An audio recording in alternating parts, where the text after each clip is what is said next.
Hey guys, thanks again for coming to the channel. And if you haven't considered it, please consider subscribing, liking, and putting a comment in the bottom. It'll really help me grow the channel and bring you more content that you will enjoy.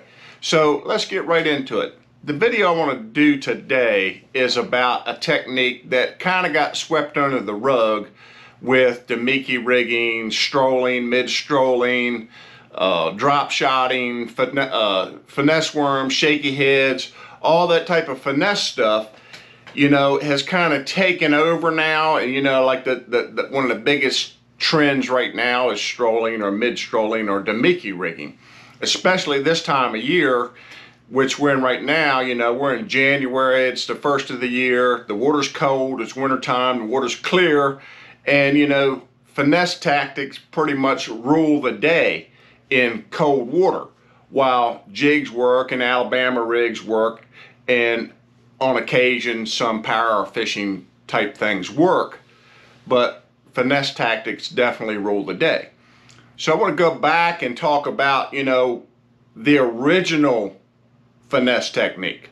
I mean, this is the technique that pretty much started the whole finesse thing. You know, back in probably the 80s when this technique first came out.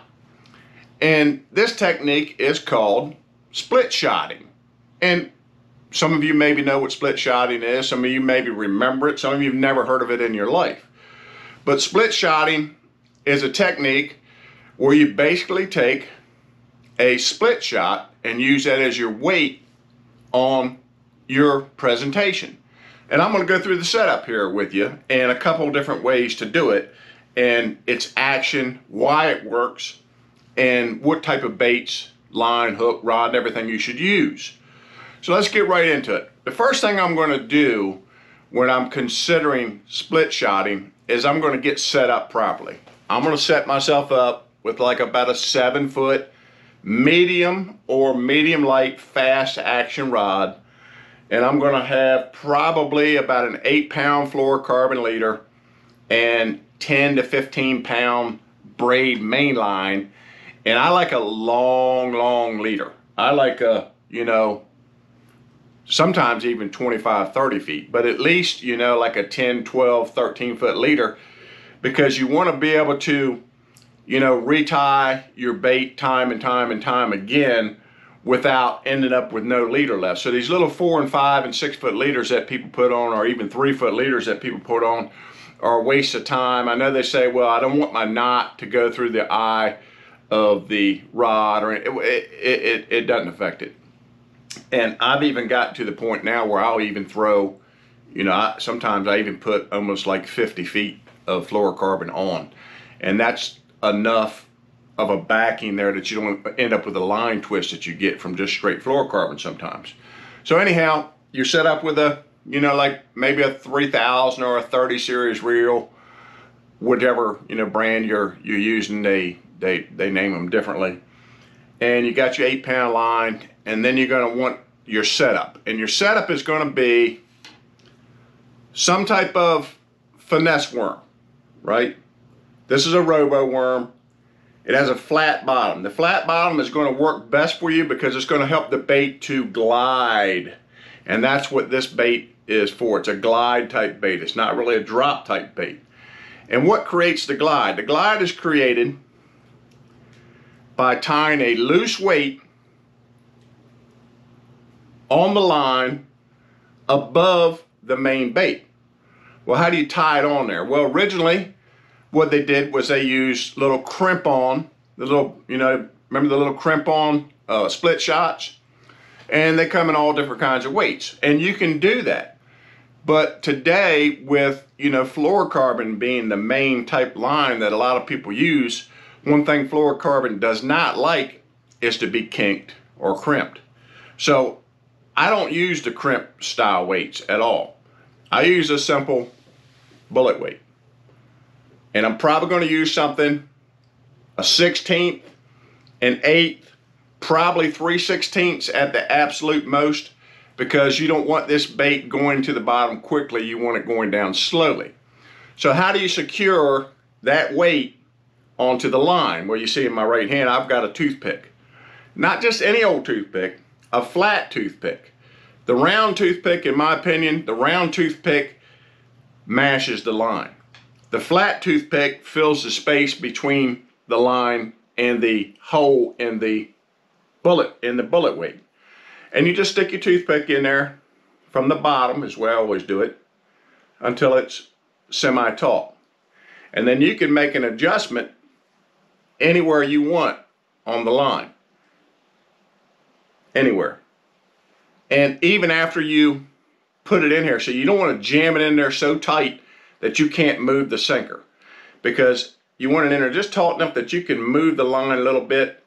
And then what's going to happen is, as soon as that toothpick gets wet, it's going to swell up a little bit more and make it a little tighter yet. So then you're going to want to break off the toothpick on both sides, you know, because you don't want that to be seen. And then you have your sinker there. And you're going to want generally, you know, 10 or 12 inches in front of your bait is where you're going to want your weight. You want to move it a little bit more, you can still move it up, you can still move it down. Another way you can secure that weight is with bobber stoppers. You can put a bobber stopper on the line in front of the weight and one behind the weight. If it's sliding too much on you, you can put 2 in front and 2 in the back. But I find it much easier to use the flat toothpick.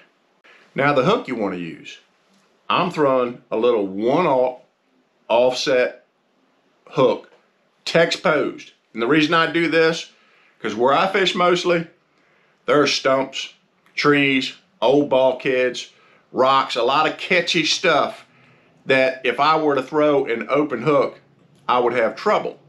Now, if you're fishing for suspended fish over rocky points or sandbars or drop-offs and there's not really anything to hang into, you're probably best off just throwing like a 1/0 open straight shank hook.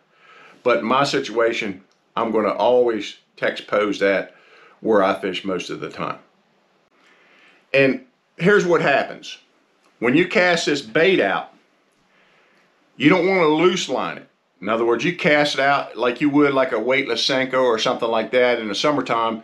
You want to throw it out and you want it to fall on a slack line or a jig or something that you're dropping in the cover or around pilings or different things. A lot of times you're slack lining your bait down because you just want it to go straight down to the bottom.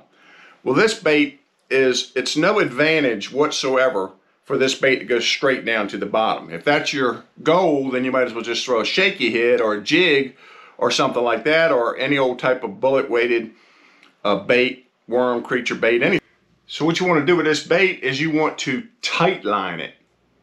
Keep your line tight so that it can only fall like this. You don't want to slack line it like you do with every other thing. And again, that's part of the importance of using the flat bottom type finesse baits. Obviously you're going to pick a color that suits the water or the bait that you're fishing around. You know, if the water's dingy, you may want something dark with a chartreuse belly like this. If the water's extremely clear, you're probably going to want, you know, some kind of natural watermelon color, green pumpkin color, or even black. Black works really good in clear water, especially early in the day, late in the day, or under dark conditions. If you're fishing around a lot of suspended shad, you know, you're going to want a shad style bait. You're going to want something that's white or pearl or albino or two-tone, something like that. If you're fishing around a lot of bluegill, you know, you're going to want your pumpkins, your green pumpkins with a little bit of chartreuse or a little bit of blue or something like that mixed in. If you're fishing around a bunch of bigger, you know, type baits like gizzard shad or mud shad or herring even, then you're probably going to want a larger type finesse worm that those fish may be keen on. So you want to throw this out to where you think the fish are or past where you think the fish are. If you have forward facing sonar, you know, you can, if you're in a lake, you can pretty much tell where the fish are. If you're in a river or a tidal river, it's very rare that you're going to see active bass up in the water column that you can target. It's always going to be some type of hard fish or trash fish. But you want to throw it out past that area, lock your bail in, and just hold your rod and let it go down. And it'll go down on an angle like that. And as it's going down, that bait is going to rock side to side. It has no encumbrance from any weight in the body to make it do that. And if you find that, if you find that it's going down a little bit too fast or a little bit too straight down, then you're going to want to lighten your weight up a little bit. If you're finding that it's taking forever for it to get to the bottom, and you need it to get a little bit deeper quicker, then you may have to increase your weight a little bit. But 1/8 ounce would be a good round number for the weight that you need for split shotting. And why is this technique so effective? Well, I'm going to tell you why it's effective. It's effective because it's extremely natural. Again, there's no encumbrance on the bait and the activity of the bait. And you're going to want a good bait too. You're going to want something soft, really soft, especially in cold water, because you want it to be very lifelike. But getting back to why this bait is so effective, it's so effective because partially it just works because, like I said, it's very lifelike. But the other reason it's so effective is everybody's throwing a jig. Everybody's throwing a drop shot. Everybody's throwing a shaky hit. Now everybody's throwing, damiki rigs or strolling and mid-strolling rigs. And the strolling and mid-strolling is pretty much a variation of this, except this probably works a little bit better, in my opinion. I haven't done, as much strolling and mid-strolling and damiki rigging as a lot of guys, but I've done quite a bit of split shotting. I'll give you a story. I fished a Bass Nation divisional years and years ago up north in Maine. And I was catching them on a Senko, I was catching them on a creature bait. The water was dingy, a lot of guys were catching them on jigs and crankbaits. And the last day of the tournament, I was in the lead for my state, chance to make the national championship.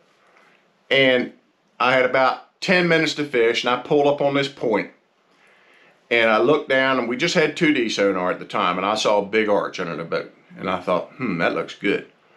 So I took I was throwing a pegged smallie beaver at the time.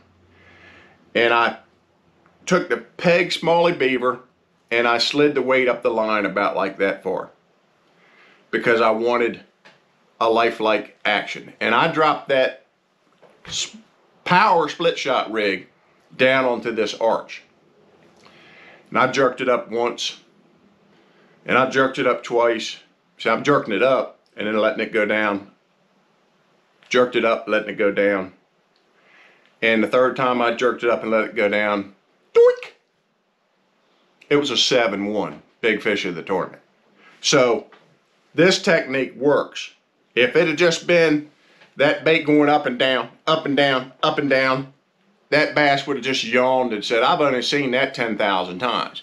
But it goes up, the sinker hits the bottom, and this is behind it falling like that in front of his face. He couldn't resist it, and he had to have it. So it's a very effective technique. It works any time of the year. Generally, you want clear water. Generally, you don't want a lot of dingy water for this technique because it is a finesse technique. Doesn't move a lot of water. It's a sight feeding type technique. Go out, try this when everybody's shaky heading and drop shotting, and you will catch more fish. Again, thanks for watching, and have a blessed day.